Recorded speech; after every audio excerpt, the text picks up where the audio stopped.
Faculdade Finassi apresenta Finamente, um podcast sobre educação e mercado de trabalho.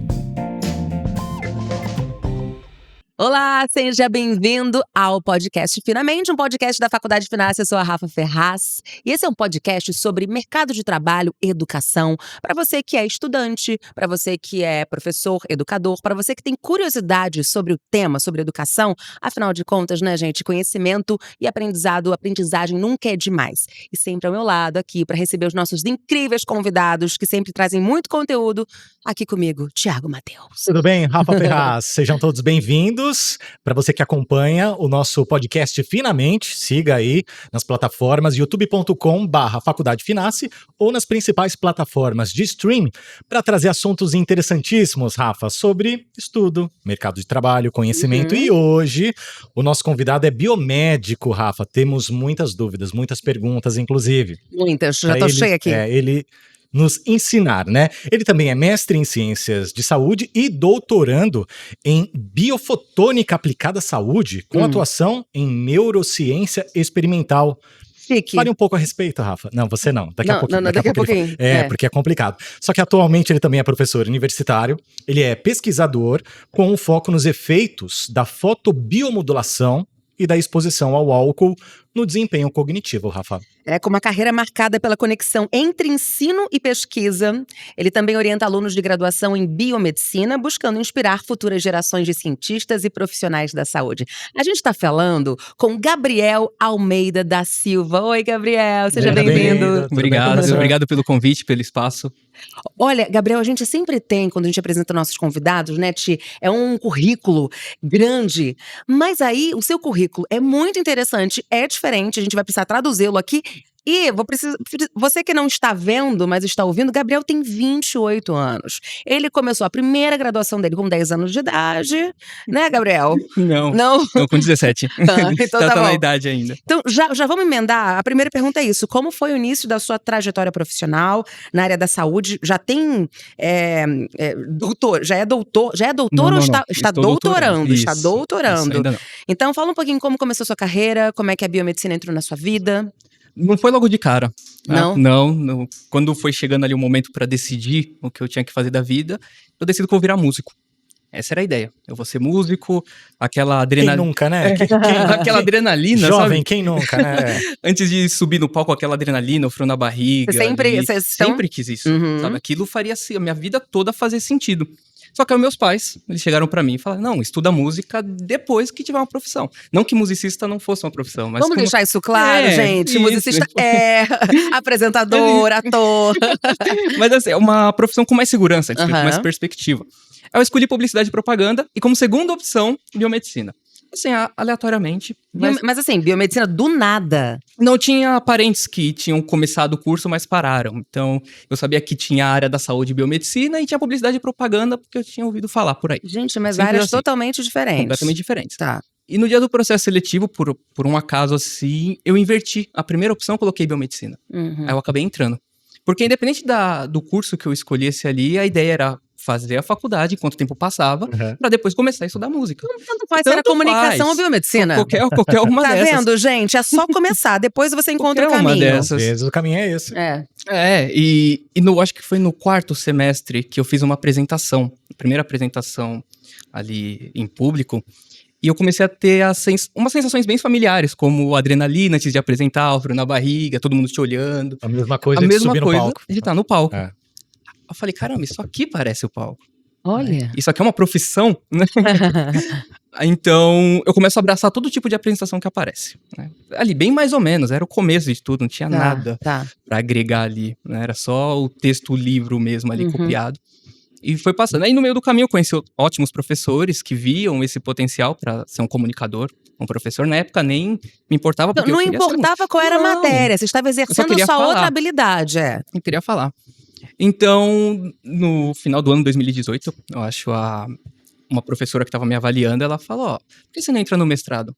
Vira professor, vem trabalhar com a gente. Você já estava terminando a faculdade, mais ou menos? Isso, já estava terminando. Foi o último dia, literalmente. O dia depois que acabou a arguição ali do TCC, essa professora chegou em mim e falou, Falei, tudo bem.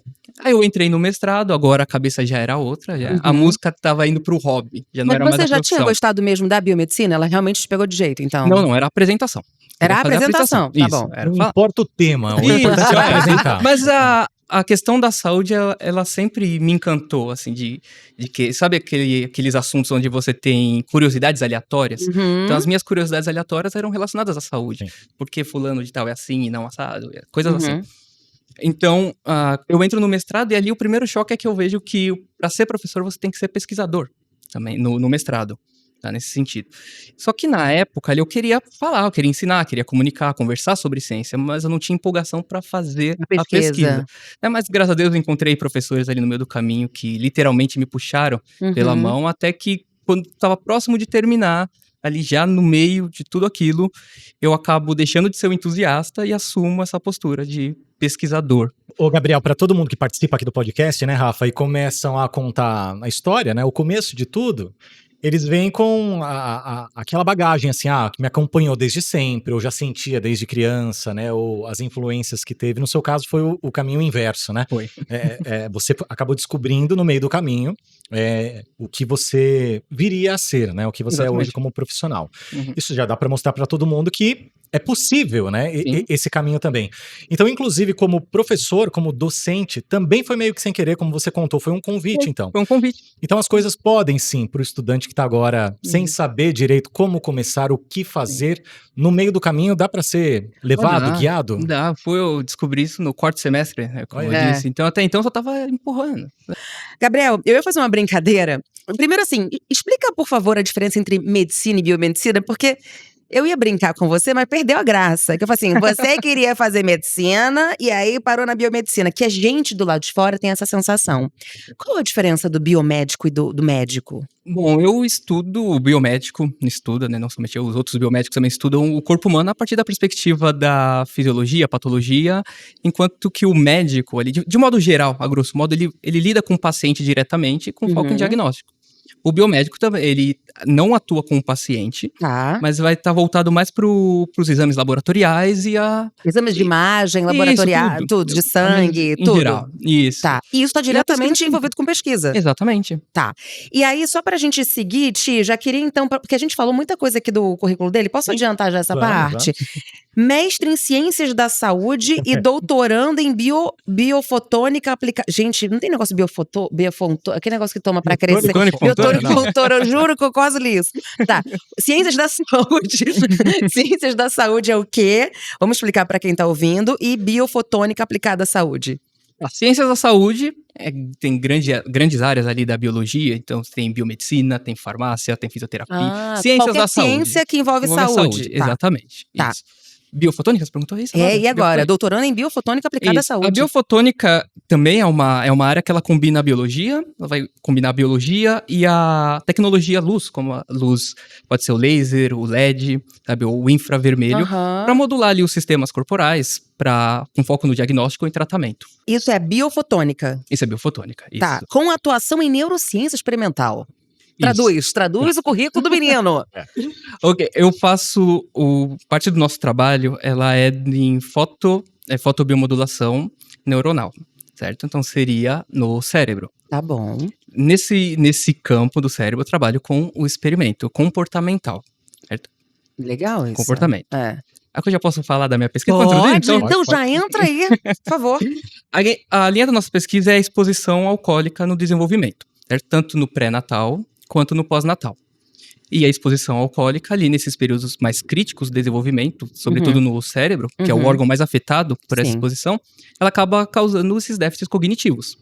E é ali que a gente vai testar para comprovar isso, né? Então eu trabalho com ratos e camundongos, então a gente faz basicamente um trabalho de essa experimentação comportamental, né, com ratos em labirintos, esses ratos que foram expostos ao álcool.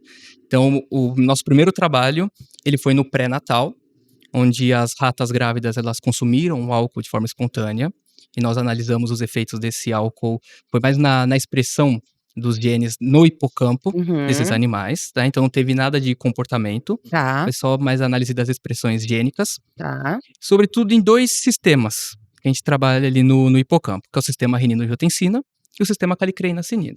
sistema renina-angiotensina, ele modula de forma direta as funções como aprendizagem, ansiedade, estresse, a aquisição de memória. Tá. E o do calicreina-cinina, ele é induzido por lesões tecidual e também, sobretudo, por citocinas pró-inflamatórias ali. E o álcool, ele causa uma neuroinflamação quando ele chega até o feto. Porque a mãe, ela bebe o álcool, ele passa pela placenta. Ali na placenta, ele vai causar uma vasoconstrição na placenta. E isso vai prejudicar a oferta de oxigênio para esses animais. Oxigênio e os nutrientes. Certo. Prejudicando o desenvolvimento deles. Sobretudo o desenvolvimento neurocognitivo. Tá. Então, o nosso primeiro trabalho, ele mostrou... Isso é no doutorando? Isso foi o meu mestrado. Ah, seu mestrado. Esse foi o mestrado, isso. O que a gente mostrou no meu mestrado foi que o álcool, essa exposição alcoólica, ele modulou esses sistemas peptídicos, né? Tanto do renina-angiotensina como do calicreina-cinina. Eles modularam. A gente estava falando um pouco antes de começar aqui a nossa conversa sobre as diferenças sexuais entre eles, né? Então, machos e fêmeas. Sem a exposição ou com a exposição, você tem a diferença já na expressão desses peptídeos. Já tem. Só que em relação às fêmeas, a gente observou uma possível proteção nesses sistemas, sabe? Então, você tem ali, por exemplo, receptores AT2, que é de angiotensina 2 no sistema renina-angiotensina, e o receptor B2 no sistema cininas, que atuam como protetores ali desses tecidos. Nas fêmeas. Nas fêmeas. Então, é o que eu digo. O nosso trabalho, como ele é pré-clínico, como é em animal, não significa que ele vai funcionar em humanos. Então, qualquer trabalho de pesquisa, quando você usa o animal, ele é um começo, mas ele precisa depois ser testado em humanos, obviamente. Isso, ele vai passar por uma triagem longa. A gente seria o começo ali da pirâmide do conhecimento. Ali a gente seria o começo. Se a gente for pensar assim em casos, vai trazer um tema aqui, a vacina, por exemplo, de 100 vacinas, 33% funcionou em humanos. Então, de 100 vacinas testadas em ratos, esse aqui é um dado da Biostatistics, a revista que uniu os fármacos que foram testados em animais e foram que funcionaram em humanos. Então, de 100 vacinas, 33% só que seguiu. E sempre se começa com rato? Olha, tem rato, tem células. Também seria um outro tecido biológico para a gente começar a estudar, né? Um outro objeto de estudo, mas antes do humano teria que passar por essa parte mais básica, a pesquisa básica que é chamada. Ô Gabriel, você é de uma área, né, da biomedicina, onde você precisa estar atento, né, estudar o tempo todo, né? Isso até serve como dica para quem está pensando em iniciar, né, nessa área. Agora, a pergunta que eu faço é como se manter motivado, né, a esses estudos, né, e a esse conhecimento constante que a área demanda, necessita. Eu acho que essa pergunta eu me faço constantemente, né? mas é importante você manter a motivação, porque mesmo você estudando o que você gosta, desmotiva de certa forma. Bate um cansaço assim, absurdo. Não só pela gestão de tempo, que você tem que conciliar pesquisa e docência, por exemplo, mas também as demandas burocráticas que vêm ali, tanto os editais, os trâmites de pesquisa, eles consomem um tempo muito grande. Também bastante energia, sobretudo energia emocional. Sabe, tem dias que você quer sair da sala de aula e quer ficar nos dados no laboratório lá.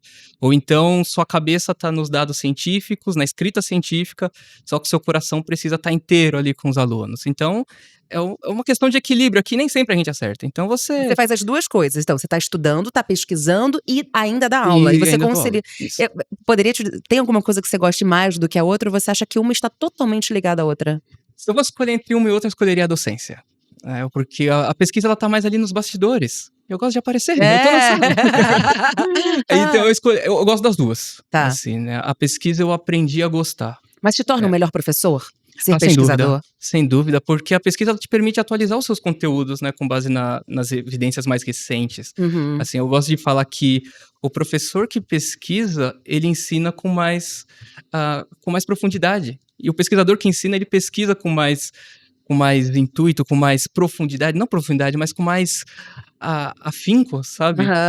Nossa, eu posso levar isso pra sala de aula. Ou então, da sala de aula, falar, putz, isso é uma boa ideia. Não fica só pra ele, né? Às vezes ali o pesquisador não vai ficar só pra ele. Você imediatamente tem pra quem passar uma descoberta do que você tá fazendo ali no momento de pesquisa. É isso. E teve situações, a situação mais recente que eu tive foi com inteligência artificial, sabe? Eles estavam aquelas coisas de dar a resposta baseado com a inteligência artificial. E à medida que o tempo vai passando, você consegue pegar uns macetes, você consegue identificar quando uma resposta é de inteligência artificial ou algo assim. E acabou gerando uma discussão que eu não esperava. Pegou ali, eu acho que... Isso é muito interessante. 40 minutos da aula só falando disso, que eles me deram uma resposta, foram respostas diferentes, mas que em essência era a mesma coisa. Todo mundo consultou? Porque assim... A IA, e o GPT, isso.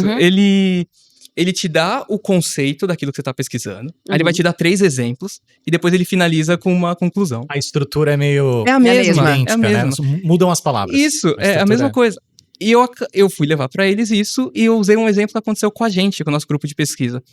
Que era um aspirante a pesquisador, né? Ele tava entrando na pós-graduação, e ele precisava ele precisava completar ali a discussão do artigo dele.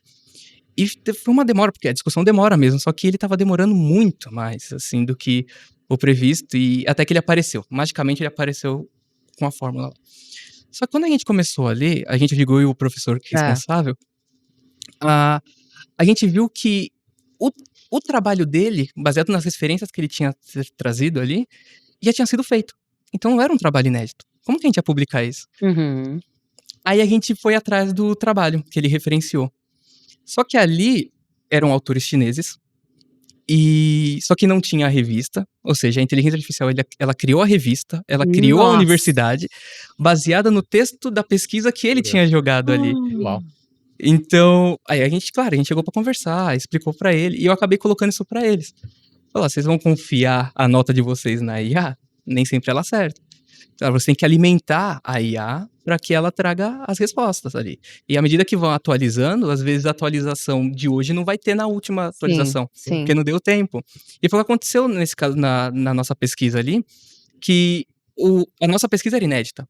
Só que como ele tinha usado o ChatGPT, colocado a pesquisa dele ali, então meio que ficou gravado na IA. Então ela só deu a discussão baseada no artigo dele.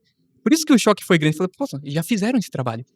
Não é a mesma coisa. Mas não, foi a IA. É uma excelente discussão. A gente tem falado em todos os episódios. Não tem como a gente falar de inteligência artificial em qualquer área. E a educação é uma delas, né?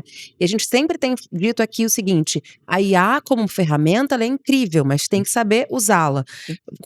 Então, sim, você falou que tiveram uma discussão também em sala de aula. Como você vê a IA dentro da biomedicina ou dentro das ciências da saúde? Eu acho ela ótima. Assim, mas não para tomar as decisões por mim. Ela, por exemplo, quando eu vou montar a sequência didática de aula, ou quando eu sou convidado a ver um podcast, por exemplo, falar o que eu vou falar no podcast, sabe, quais são os temas. Então ela sempre vai trazer respostas precisas e mais rápidas. E isso me economizaria tempo. Mas tecnicamente, assim, na pesquisa, IA, tecnologicamente falando mesmo, não só como alguma consulta de, vou construir aqui alguma coisa para dar aula, mas como ferramenta, sei lá, o médico vai operar hoje em dia, de repente ele consegue já operar com IA. Isso. Eu não saberia dizer, porque em relação à pesquisa, assim, a parte técnica da pesquisa, eu nunca consultei a IA. Precisa muito do humano ainda, né? Precisa, porque precisa de alguém para digitar na IA. Essa é a verdade. E digitar certo. E digitar certo o que tá procurando. Né? Porque às vezes você procura alguma coisa que não tem nada a ver com o seu trabalho de pesquisa. Sim. Sabe? Então, por exemplo, eu uso muito o Copilot. Às vezes é mais para uma correção ortográfica do português para o inglês, que seja... Ou, como eu disse, a sequência, um plano de sequência metodológica que eu posso executar aqui. Por que isso funciona ou não funciona? Só que agora, se eu for usar a inteligência artificial para falar, eu vou usar esse teste com os meus ratos por causa disso, aí tá errado. Porque aí como que eu vou justificar o porquê que eu usei? Não vou colocar a IA que falou. Eu tenho que achar uma referência, eu tenho que achar ali na metodologia de um outro artigo, de alguém que pensou primeiro do que eu, e falar, funcionou no dele, pode funcionar para mim. que é exatamente o que eu estou buscando. É exatamente o que eu quero fazer. Esse negócio do comportamental dos animais. Eu tenho um tempo para fazer com eles. Eu não vou fazer o dia todo. Sim. Eu faço na parte da manhã. Eles estão mais sonolentos, então não dá muita variação no comportamento deles, sabe? Na distância que eles percorrem no labirinto e tudo mais. Diferente se eu pegar um rato de manhã e à noite, é diferente. Porque à noite eles estão mais ativos. Eles são animais de hábitos noturnos. Então o animal da noite ele vai correr muito mais rápido. Ele vai correr muito mais, ele vai explorar mais o labirinto do que aquele que explorou de manhã, que estava acordando, sabe? Então tem um porquê de eu fazer essas coisas. Então eu não vou colocar na IA que horário que eu vou fazer. Sim. Ela vai dar... Não, eu tenho que olhar o que funcionou. E o que funcionou é o que está publicado na literatura. Ô, Gabriel, como é que você enxerga a importância da pesquisa científica, né? Como parte da formação de um bom professor universitário? Você já falou pra gente que gosta de ser o professor, de estar no palco, né? Sim. Mas do lado da pesquisa científica, acredito eu, é muito importante, né? E queria que você traçasse esse paralelo, né? A importância da pesquisa para um bom professor. Certo. Bom, eu acabei de dizer aqui, né, que o professor que pesquisa, ele não só transmite o conteúdo, né, mas ele transforma a forma como o aluno se relaciona com aquele conteúdo. Isso porque quando você atualiza seu conteúdo baseado nessas novas descobertas, seu conteúdo, além de ganhar mais contextualidade, fica mais claro porque você entende como o conhecimento foi sendo construído ali. Então, você acaba chegando até com um pouco mais de confiança no que você tá falando, porque hoje em dia tem aquela questão das fake news, né? Então, você não pode falar qualquer besteira. Se você tá lá na frente como autoridade, a sua palavra é a que vale. Então, se eu falo que vacina A funciona melhor que vacina B, os alunos, eles vão comprar aquilo, porque o meu professor falou. Ora, meu professor é doutor, por exemplo. Então, assim... E pesquisador, ele tá ali. Ele tá pesquisando. Mas não que um professor que não seja pesquisador não tenha, não tem nada a ver, né? Não, de jeito nenhum. Que nem eu disse, quando eu fui ser professor, a pesquisa não estava no caminho, ela apareceu no meio do caminho. Então, a pesquisa ela acabou me ajudando a ser um professor melhor. Não que professores que não pesquisam não sejam professores melhores, são professores excelentes, né? Uma dessas professoras que cruzaram o meu caminho foi a professora Daniele, lá da Finassi mesmo. Ela não é pesquisadora, mas levante a mão quem não gosta da aula da professora Dani, né? Mas assim, quando você me pede para traçar um paralelo, primeiro de tudo, é legal quando você tá na sala de aula, que é um ambiente, e você leva alunos para o laboratório, que é outro ambiente. Isso muda completamente a perspectiva. Quando você está no laboratório ali estudando, por exemplo, eu acabei os testes com o meu animal, abri a cabecinha do meu animal, peguei o cérebro, tirei o hipocampo. Vou fazer. Eu sei porque eu estou fazendo aquilo. Quando o aluno está comigo vendo isso, ele fala, por que o hipocampo? Aí você precisa ir na origem desse conhecimento para explicar para ele. Às vezes é uma pergunta tão simples que você não sabe como responder porque você já está tão calejado com aquele conhecimento. Então, quando você acaba tendo esse tipo de diálogo com um aluno ali no seu ambiente de trabalho, por assim dizer, você fala, caramba, é mesmo? Olha, aí você desce um pouquinho os degraus ali e volta na origem daquele conhecimento e explica de uma forma satisfatória. E isso muda tudo, isso é um divisor de águas ali. Posso voltar um pouquinho, já que você falou do hipocampo, você falou um pouco, é porque assim, pra gente ali no início ficou bem técnico, queria tentar levar para um outro lado, pra gente que é leigo, sobre os estudos. A gente já sabe, já existem muitas pesquisas sobre o impacto do álcool, provavelmente, no nosso desempenho cognitivo. Esses estudos são novos estudos, ou você só está reproduzindo isso para os seus alunos? Não.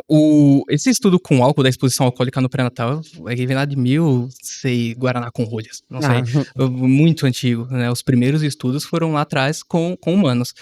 E essas descobertas, elas vão cada vez mais. Então dá essa impressão que não tem mais nada para fazer. O que é o inédito do meu trabalho, desse que a gente publicou primeiramente, foi o estudo desses peptídeos vasoativos, do sistema rinodiangiotensina e calicreina-cinina. Tá? E na prática, o que é? O que acontece? Eles estão relacionados, os dois sistemas, eles estão relacionados com essas, como por exemplo, a aquisição de memória, sabe? Se a gente for pensar ali no receptor AT1 do sistema rinodiangiotensina, ele está relacionado à vasoconstrição, à remodelação da matriz extracelular. E agora, o AT2, ele já tem uma ação contrária, como se fosse uma ação mais protetora da coisa, certo? Então, quando eu tenho a expressão desses receptores alterada, principalmente o AT1, eu posso ter ali um problema na cognição deles, o que diz relacionado à memória, o que diz relacionado ao medo, à ansiedade, O que mais que eu posso dizer aqui? Ou seja, ansiedade, que é uma coisa que a gente, não sei se depressão, coisas que a Depressão gente também, tá, hoje em depressão dia, é totalmente relacionada ao álcool, né? Sim, e sem contar também quando a gente tá trabalhando com a prole ali, você tem a síndrome da abstinência alcoólica neonatal também, sabe? Muitos dos animais, eles buscam o álcool como medicamento. Por exemplo, ratos machos, eles se machucam bastante. Então eles vão lá no bebedouro. Homens machos também. Dizem que o homem vive menos que a mulher, então. Justamente, né? E acaba que eles acabam buscando refúgio na solução alcoólica que a gente deixa disponível quando estão em experimento. Quando não estão em experimento, ali a gente tira, fica só água. Tá? É importante lembrar que tudo isso que a gente faz tem um conselho de ética por trás. Então não é assim de forma arbitrária, não estamos judiando deles. Só para a gente fechar esse assunto, no bastidor eu estava perguntando pro Gabriel, porque eu tô numa fase de ler sobre o climatério, perimenopausa, menopausa, enfim, tenho 43 anos, enfim, lá para os meus 50, e cada vez mais se fala sobre o impacto do álcool nos sintomas, na piora de sintomas dessas mulheres, né? Então, não só na parte cognitiva, mas todos os sintomas de menopausa e tal. Eu perguntei se o Gabriel já tinha feito algum estudo com relação a isso, ele disse que não, e aí foi que você me trouxe que os estudos têm que ser diferentes até em rato para macho e fêmea, porque na fêmea a gente tem as considerações de, por exemplo, mulheres, hormônios e tudo. Então, o que é estudado, de um modo geral, na pesquisa, tudo que é estudado para o humano tem que ser separado macho e fêmea, então? Sim, porque são pessoas biologicamente diferentes, por assim dizer, né? Eu opto por trabalhar com machos pela facilidade. Como a gente trabalha com um prazo... A mulher é difícil mesmo. Super. E são as mais estressadas pra trabalhar, sabe? Para, olha só, olha o preconceito! Olha o preconceito. Não, as ratas, não as mulheres. Tá bom. Elas mordem mais, né? Mas assim, como eu trabalho com prazo, então é mais rápido. Eu evito muito viés, trabalhando só com machos. Que vamos dizer assim, que os nossos hormônios, eles são de fábrica. As mulheres, ao longo da vida, vão mudando. Certo? E nos ratos, acontece a mesma coisa. Só que é importante destacar que em rato é diferente de mulher. O hormônio principal da mulher não é o principal na rata. Tá. É completamente diferente. E olha só, um dado curioso, já que você falou desse negócio de menopausa, de mulher e tudo mais. As mulheres têm consumido mais álcool do que os homens, certo? Então, tem um último dado que eu levantei, foi de 2013 a 2023. O consumo por parte dos homens, os homens sempre beberam mais que as mulheres. Só que, desse período de tempo, se manteve estável o consumo, enquanto das mulheres apresentaram uma tendência de aumento. De aumento, mas de ultrapassar o homem ou igualar? Não, igualar, não, né? Igualar também não, ainda continua menos. A menos. Só que a tendência de aumento é por parte feminina. Historicamente, o homem sempre bebeu muito, mais. Se manteve daquela forma, a mulher que aumentou, então, e a mulher foi aumentando também, exatamente. À medida que foi passando o tempo, o homem também foi aumentando o seu consumo. E a mulher, ela não bebia tanto quanto hoje. Mas acho que tem a ver com uma coisa cultural, comportamental, exatamente, o empoderamento da mulher, e eu acho que tudo isso faz parte. E aí que entra a nossa pesquisa, porque entre as mulheres você também tem as gestantes consumindo álcool. Esse é o problema. Que não pode. Que não pode. Então, o problema é que, eu acho que o último levantamento foi que 51% das gestações, elas não são programadas, planejadas. E isso faz com que a mulher não tenha aquele cuidado logo no início. Só vai... Às vezes nem sabe que tá grávida. E tá consumindo álcool. Só vai perceber na quinta ou sexta semana de desenvolvimento. E o impacto é real pro feto, pro bebê? Sim. Ele pode nascer ali com um baixo peso, primeiro de tudo, né? Impacto desde a primeira semana, é isso? Desde a primeira semana. Desde ali na formação dele. Ali, sem que ela saiba. Claro que assim, eu não posso chegar pra você e falar assim, beber álcool vai vir com algum problema, algum déficit. Você tem os seus déficits cognitivos, comportamentais, que você começa a avaliar à medida que a criança vai crescendo, como tem, por exemplo, os efeitos mais congênitos no coração, esse tipo de coisa que você vai vendo com o passar do tempo, fazendo exames e tudo mais. Uma pergunta curiosa. Quando a gente ouve isso, né? Tanta coisa faz mal, celular, câncer, sei lá, enfim. E a gente fala assim, tá bom, tudo bem, vou maneirar aqui, um equilíbrio faz bem, né?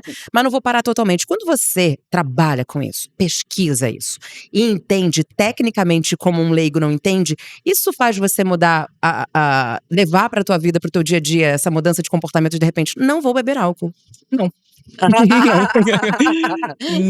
Não. O que muda é que você fica mais crítico. Você tem um pensamento um pouco mais crítico em relação àquilo. Já não é mais uma opinião. É mais uma coisa mais Você tem certeza embasada. do que é e você tá assumindo os riscos conscientemente. Na minha casa, né, eu só falo pelos meus, né? Eu falo. É isso, ponto final. Tá? Tome sua decisão. Você faz o que você quiser, entende? Não com essa postura toda assim, mas eu consigo separar bem o pesquisador do Gabriel pra pessoa física. Pessoa física. É porque senão vira um chato. Imagina toda a mesa de bar falar de coisa assim, o álcool é assim, assim, assado. Opa, não toma tanto assim, porque senão... imagina, é chato. Fala, você tá passando a dose diária do álcool. Fala, não, para. Então eu consigo separar bem. Agora, se me fazem uma pergunta a nível acadêmico, aí eu tenho que responder à altura nível acadêmico. Aí senão vira bagunça. Exatamente. Ô, Gabriel, é verdade que pra você, então, já que você tá falando de nível acadêmico, a ciência só faz sentido se ela estiver integrada à formação dos estudantes e ao impacto real na sociedade? Essa frase é verdadeira? Sim, eu enxergo hoje, tá? Esse pensamento não foi quando eu comecei, foi de hoje. Foi sendo construído ao longo da minha formação, que a pesquisa ela funciona como uma ferramenta de formação social, assim. Como, por exemplo, não é só uma exigência acadêmica ou algo para você colocar no seu currículo ali. Ela tem que estar ligada em benefício da sociedade, da população.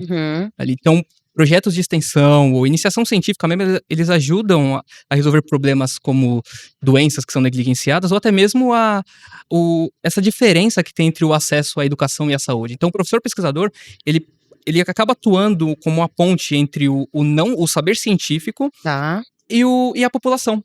Então, é como se fosse traduzir dos termos técnicos para termos mais leigos, assim. Leigos no bom sentido da palavra, sabe? Sim. É por isso que eu invisto bastante tempo na produção de materiais didáticos mais ilustrativos. Certo? Se eu estou ali com estudantes que estão chegando... Eu trabalho ali com estudantes do primeiro e segundo semestre. Então, eles estão começando na biomedicina. Muitos, como eu, não sabiam o que é biomedicina e estão lá. Então, não adianta eu começar a chegar com esses nomes dificílimos para eles ali, que eles vão olhar para minha cara e vão sair. Até porque no começo tem muita teoria, né? É muito teórico. Praticamente 100%. Eu dou aula de citologia. Então tem muitos nomes ali envolvendo células, processo de divisão e por aí vai. O pessoal já quer tomar um álcool, já pensa no né? Quando você leva... Você comentou do álcool, né? Eu levei uma vez... Um exemplo bem no começo, quando eu tô falando de organelas ali, organelas citoplasmáticas ali das células. Não lembro dessas coisas da aula de bio. Isso a gente aprendia na escola. Aprende, né? Mas ficou lá no passado. Fica lá, porque lá você só tá indo também, né? E uma das organelas é o retículo endoplasmático liso. E quando eu vou falar da metabolização do álcool, ele passa por esse retículo nas células do fígado. E é onde eu coloco a minha pesquisa em prática. Os alunos adoram isso, eles abraçam isso.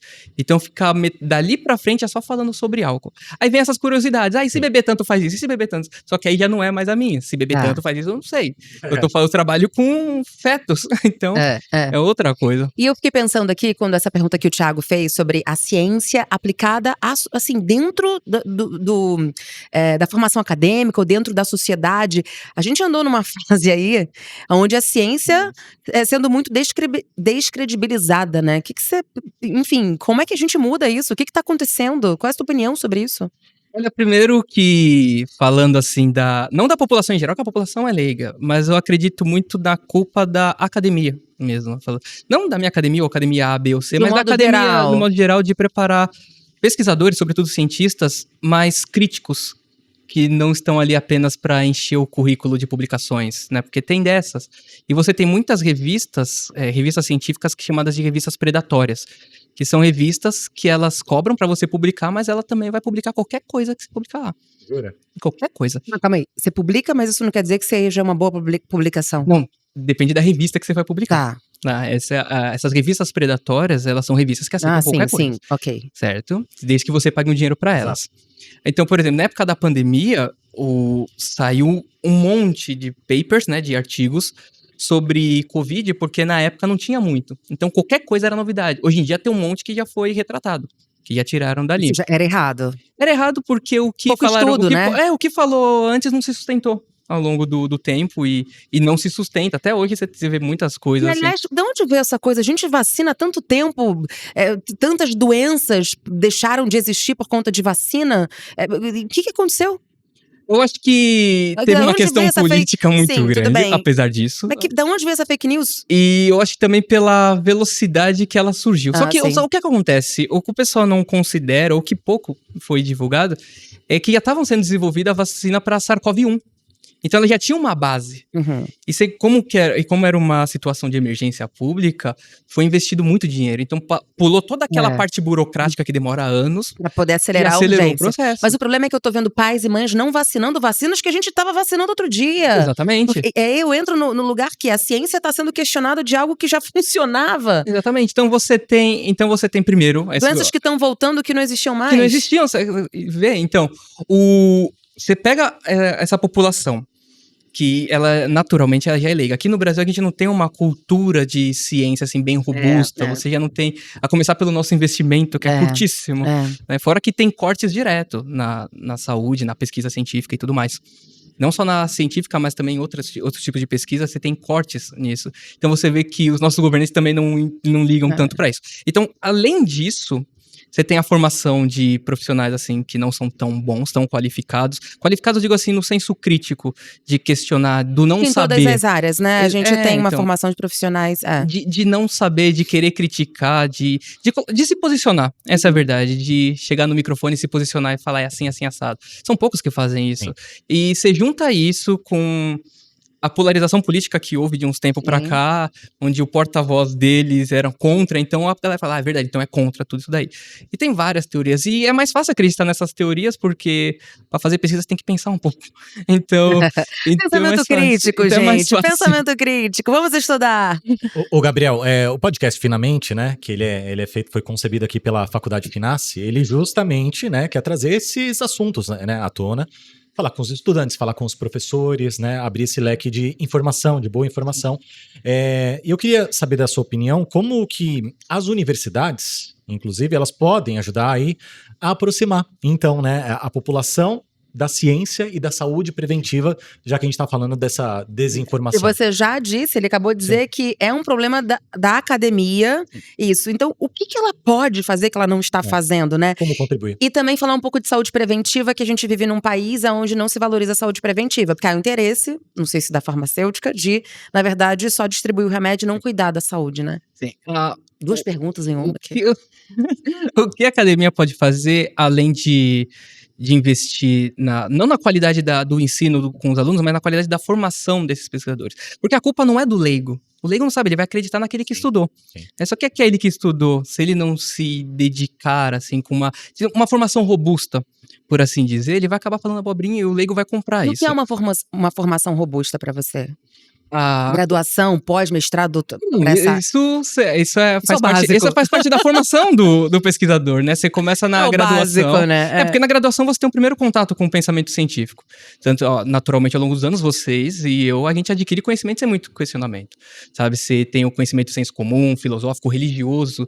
São conhecimentos que vêm das experiências que acumulamos ao longo da vida. Já a experimentação, o conhecimento científico, que é baseado na experimentação e na observação, você vai ter lá na academia. Começa na graduação. Aí você segue pro mestrado, uma pós-graduação, uma especialização, que seja. Aí vai pro doutorado, e ali no doutorado você já tem um pensamento crítico mais desenvolvido, você já tem uma autonomia intelectual para fazer. Só que assim, a pesquisa ela exige coragem, exige esforço, exige suar a camisa, porque é como se você lutasse contra a maré. Porque você não tem apoio de nenhum dos lados. É você por você mesmo, trabalha com isso que você recebeu, que a gente recebe uma bolsa, né, das empresas de fomento. Só que assim, você recebe um valor X e para publicar um outro valor exorbitante. Então acaba desanimando. Vou gastar tempo e energia para não ter como publicar. Então assim, talvez um investimento financeiro seria bem-vindo, para uma forma de estimular. Agora que alguns programas eles oferecem a iniciação científica, projetos de extensão, projetos de monitoria, ali como mediador no conhecimento da pesquisa. E os alunos que abraçam, os alunos quando começam, eles começam empolgados. Eu acho isso maravilhoso, porque, nossa, vai acabar. Então, é muito empolgante. Mas eles se desempolgam por quê no meio do caminho? Por conta disso, porque eu acho que a realidade acaba batendo na porta. Você acaba fazendo aquela rotina todos os dias. Uma rotina que dificilmente ela vai ter uma mudança brusca. Até que um dia você se pergunta, por quê? Onde para? Entendi. Aí você fala, agora... Então, assim, só para concluir a resposta, eu acredito que a universidade... Aqui não é um pitaco em universidade A ou B, enfim. É mais, assim, um apoio financeiro em relação à população, uma divulgação científica, através de congressos, É porque eu vejo a pesquisa, o meio onde eu estou ali, que nós estamos fazendo artigos para outros acadêmicos. É fazer pesquisa para outros pesquisadores, é falar de saúde para outras pessoas da área da saúde, e não para leigos. Falando da nossa pesquisa, assim, com álcool, a gente faz entrevistas que a gente não pode fazer em humano, falar, você tá grávida? Bebe álcool aí, a gente não pode fazer isso. Então a gente faz como se fosse um formulário de respostas. Só que aí as estimativas, elas não são tão fiéis, assim, que pode ser maior do que elas colocaram ali. Talvez pelo estigma social. O que a gente fala nunca é o que é na prática. Ou às vezes ela não consegue ter a exatidão com que bebeu ou se consumiu com outro tipo de drogas, o estigma social, poxa, uma mulher grávida bebendo. Então acaba alterando, então isso muda. Então quando a gente vai nas escolas, que a gente pega muito essa idade fértil dos 16, 17 anos, né? Hoje eu acho que com menos, mas essa molecada, por assim dizer, elas não sabem o que estão fazendo e acabam caindo muito no senso comum, sabe? Não, tomar um pouquinho de álcool não faz mal, ou então tomar conhaque para estimular a produção de leite, sabe? Nossa, existe tipo isso? Existe. A gente ouve cada coisa. Então acho que essa comunicação, não só a comunicação científica, mas uma comunicação de forma efetiva. De forma que funciona. Mais próxima, menos distante. Menos distante. É como você... Eu gosto muito dessa analogia, que eu uso muito ela em sala de aula. Né? É a analogia do palhaço. Quando a gente está sendo na nossa formação, ali na graduação, a gente é ensinado a ser o trapezista no circo, o atirador de flechas, o engolidor de fogo e tal. Só que não, a gente deveria ser preparado para ser os palhaços. Porque o objetivo final do palhaço ali é gerar conexão. Então, quando a pessoa olha um trapezista no circo, ele olha e fala, nossa, eu nunca vou fazer isso. Então, imagina. É algo distante. É algo muito distante. Quando a gente pensa em cientista, em pesquisa, parece que é um negócio muito distante, né? Quando você introduziu aí a chamada, eu falei, nossa, eu não sou tudo isso. Porque assim, porque parece que é muita coisa, foram anos de estudo, claro, mas assim, não me deixa mais distante da audiência ou do aluno, que vai falar, cara, o professor ele é muito bom, nunca vocês, sabe? Então quando você mostra a conexão, quando você é o palhaço, porque o palhaço ele sempre vem no momento mais cômico, sabe? Então se você mais gostoso, mais leve. Se você tem um malabarista fazendo malabarismo com faca, o palhaço vai chegar fazendo malabarismo com bexiga. Então é mais, você fala, nossa, eu consigo fazer isso, eu posso fazer isso. Então quando você atua como palhaço no bom sentido da palavra, isso gera conexão. E é isso que faz valer a pena. E faz todo sentido. A maneira como a gente apresentou ele, óbvio, é o que são os nomes que são, mas quando quem tá nos ouvindo ou assistindo pode achar assim, cara, que coisa distante, né? E nem, talvez nem seja tão distante assim. Não deve ser, imagina. E ao longo aqui do caminho do nosso bate-papo, deu pra ver que não é tão distante assim, né? Porque a gente começou a falar, deu essas analogias, falando do palhaço, falando do álcool, né? A gente consegue ficar Eu acho que é trazer a ciência, é isso que a gente estava tentando falar na outra pergunta, trazer a ciência pro dia a dia. Né? Eu acho que trazer não só a discussão, mas mostrar onde está a ciência no nosso dia a dia, como não é a ciência lá e a gente está aqui vivendo uma outra vida, né? Exatamente. Ela está totalmente conectada. Exatamente. Eu acredito que no dia a dia, eu tenho uma sobrinha menor, assim, e ela faz perguntas simples, que são perguntas muito difíceis de responder. Olha. São boas as perguntas das crianças. São perguntas boas. E é o tipo de coisa que o pesquisador faz. A pesquisa, ela começa de perguntas simples. Sim. Certo? Então... E são boas. São perguntas boas. Aí você vai atrás pra ver se a pergunta é válida, né? Pra você usar uma metodologia adequada e tirar um conhecimento bom daquilo. Com tantos cortes, assim, na ciência, né? Que você mesmo citou, né? Ano após ano.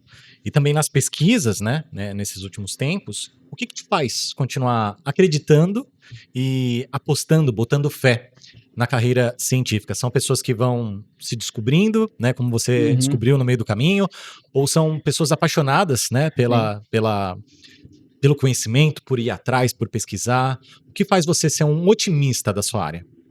Ver as coisas acontecendo ali no meu mundinho ali. No laboratório trancado é como se você tivesse um outro ambiente, fora do laboratório e dentro do laboratório. Você esquece do mundo fora? Esquece. Eu trabalho no subsolo no -3. Você não vê o tempo passar, não vê o clima lá fora. É o meu mundo e o deles ali. Então, não mexe nem no WhatsApp, você é daqueles que ignora o grupo. Não, eu tô completamente. Então, né? se tivesse... Não fica com o celular perto? Não, primeiro que eu não posso. Não dá Não é tempo, que eu tô vindo verdade, de tá fora pra manipulando, dentro. Então você tem toda uma paramentação pra poder trabalhar com eles ali. Então, o meu cronômetro é um cronômetro que já tá lá dentro, que eu uso. A câmera que eu uso pra filmar os testes é uma câmera que já tá lá dentro, tudo bonitinho. E o que me motiva mesmo é vendo isso acontecer. Fala, caramba, eu tô pesquisando, tá acontecendo, a minha hipótese tá sendo confirmada, e isso vai dar um conhecimento inédito pra nossa área aqui. Agora eu tô trabalhando, por exemplo, com a fotobiomodulação. Nossa, maravilhoso. Não tem a fotobiomodulação transcraniana ali Não que não tenha, ela não tem resultados relacionados aos efeitos deletérios do álcool no hipocampo ali. E, de novo, se eu for trazer a pesquisa do rato pro humano, precisa fazer mais testes? Não é isso. Pode ser que dê um resultado negativo no meu, ou pode ser que dê um resultado positivo. Não vai pegar o laser e passar no humano, não, porque são cabeças diferentes, tamanhos diferentes e por aí vai. Então, o que me deixa motivado é ver as coisas acontecendo mesmo. A gente sempre pergunta aqui sobre soft skills, né? Sobre, além das habilidades técnicas, o que a gente tem que desenvolver como ser humano para entrar numa área, para trabalhar. E sempre falam muito sobre curiosidade, ser curioso. Eu imagino que para ser pesquisador tem que ser extremamente curioso. E não seria também criativo? Você achou uma hipótese super criativa, é? Sem dúvida. À medida que você vai lendo, você vai acumulando alguns artigos, aí você fala, caramba, eu lembro que eu li tal coisa e tal coisa. Aí às vezes você tá trabalhando ali com os animais e fala, nossa, isso aqui não aconteceu, mas isso aqui aconteceu. Aí você vai atrás pra saber se alguém já fez aquilo ou não. Geralmente um chinês sempre fez. Sempre tem um que fez. Aí você fala, nossa, eu vou ter que procurar outra coisa. Só que aí você acaba achando... É como se você colocasse cada pecinha nessa mesa aqui, sabe? Já fizeram tudo isso aqui de pesquisa de álcool no pré-natal, no pós-natal, e você vai colocar a sua pecinha ali. Ou seja, trazendo mais uma ideia. Mais uma contribuição ali. Sendo criativo, sendo crítico é importante, porque nem tudo que você lê, nem tudo que tá publicado é bom, né? E foi o que a gente conversou um pouco antes. Até você saber, principalmente na seção de metodologia. Às vezes as pessoas ocultam muito o que fez, ou às vezes tem muito resultado programado, resultado que, nossa, não era isso que eu queria, então a pessoa acaba criando o resultado para dar uma publicação. Então você tem que ter esse senso crítico que você desenvolve ao longo da sua formação. Você não nasce com isso, você não sai da sua casa com isso. Agora, em relação à criatividade, tem bastante coisas que estimulam a minha criatividade. Filmes de terror é a principal delas. É uma coisa que estimula a minha criatividade de um jeito. Mas calma aí, pra pesquisa. Pra pesquisa? Pra pesquisa. Não só, é que pra aula tudo te estimula, né? Pra aula é fácil porque você tá ali. Fácil entre aspas, né? Mas na pesquisa que você olha e fala, caramba, essa forma de manipulação dá pra fazer. Olha. Tipo, que nem eu coloquei pra gravar o labirinto, eu gravo ele de cima. Só que estavam sendo gravados com um tripé. Então ele tava pegando diagonal, assim. E tinha que deixar em cima. E eu não lembro qual filme que eu vi, que a mulher, ela ficou pendurada em uma haste. E essa haste, ela não era a haste da estrutura do negócio. Era a haste do... Desenho. Era uma haste que os caras colocaram pra deixar a mulher de ponta cabeça ali. Então ela tinha 2 colunas assim, e eles colocaram a haste improvisada ali. Aí quando eu cheguei no laboratório, lá no laboratório, eu comecei a procurar 2 hastes.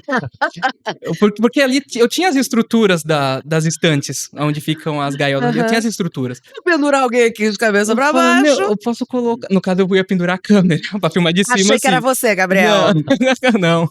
Aí eu não achava essa haste. E as meninas do laboratório, as técnicas, quando elas vão trocar as caixas, é um carrinho enorme com várias caixas, e ela puxa o carrinho com uma haste. Eu falei, vou pegar essas 2 hastes. Eu peguei as 2 hastes, coloquei ali e comecei a filmar de cima. O estúdio tá maravilhoso. Tá Isso lindo. só prova o que também a nossa... enfim, outro entrevistado já passou por aqui, que aprendizado é tudo. Você tá vendo um filme, você tá vendo uma série, qualquer coisa pode te inspirar e te dar um clique, né? É isso mesmo. E Gabriel, para todo professor, professora, né, que passam aqui pelo podcast, a gente pede agora no finalzinho, né, do bate-papo, para eles deixarem uma frase, uma ideia, um autor, um livro, não sei. Sério, um filme de terror? Alguma coisa que te acompanha e que você gostaria, né? Como você é músico também, pode ser, né? Um trecho de uma música, um álbum, enfim. Que pode ser a sua marca registrada como professor, como o biomédico, mas também como o Gabriel aí para todo mundo saber. Arte, né? Eu tenho uma frase do Lenny Kyrillos, que ele diz que comunicação é ciência mais arte. Quando você tira a arte da comunicação, você só tá despejando conteúdo ali nas pessoas, a pessoa vai ouvindo, absorve quem tem um pouco mais de energia, outras não. Mas quando você une essas duas coisas, a arte e a ciência, aí que tem uma conexão real. Então coloque mais arte nas aulas. Poxa, incrível. A gente achou que ia falar só de biomedicina, acabamos falando de filme de terror e tudo. Gabriel, muito obrigado, um prazer conhecer você. Obrigado a vocês. E acho que uma inspiração para quem tá ouvindo, nos vendo, né, a história de começar como músico e mudar de ideia e acabou gostando. E ser um cara novo e dedicado, muito legal. Isso aí. E deixe suas redes sociais, pro pessoal te acompanhar, te seguir. Senhor Almeida, SR Almeida, underline, isso. Não, eu já vi que tem vários senhores Almeida. Não, é Senhor Almeida, underline. Isso. E acabou. E acabou. Gente, Ti, muito obrigada por mais esse episódio. Rafa, e valeu, Gabriel. Obrigado a vocês, viu? Um beijo pra você. Então, você pode escutar a gente em todas as nossas plataformas, as principais plataformas de streaming, ou então no YouTube, como é que é? youtube.com/Faculdade Finas. Até o próximo episódio.